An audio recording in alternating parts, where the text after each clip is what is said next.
مفتی صاحب سے سوال یہ ہے کہ بے وضو قرآن پاک کی تلاوت کی جا سکتی ہے؟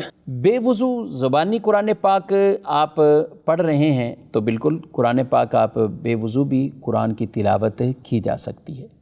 چھونا منع ہے، البتہ آپ ایسے زبانی پڑھ رہے ہیں یا کسی ایسی چیز کو دیکھ کر پڑھ رہے ہیں کہ جہاں آپ کو چھونا نہیں پڑ رہا تو ٹھیک ہے، آپ وہاں پہ بھی اس کو اس طریقے سے پڑھ سکتے ہیں، البتہ وضو ہوگا تو اور زیادہ بہتر ہے۔ لیکن بے وضو بھی قرآن کی تلاوت اگر کوئی کرتا ہے تو یہ کرنا چاہیے اور اسے بھی انشاءاللہ ثواب ملے گا۔ اور قرآن پاک کو بے وضو بلا حائل چھونا یہ بالکل بھی جائز نہیں ہے، لیکن جیسے ہم وضو بھی کریں اور قرآن بھی پکڑیں، قرآن کو چھوئیں بھی باوضو، تو اس میں کئی طرح کے ثواب جمع ہو جائیں گے۔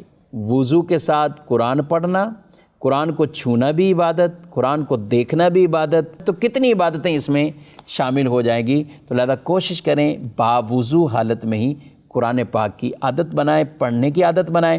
لیکن اگر کوئی ویسے ہی بیٹھے بیٹھے کچھ صورتیں پڑھتے ہیں، بے وضو یہ پڑھتے ہیں، تو یہ بھی پڑھنا بہرحال جائز ہے۔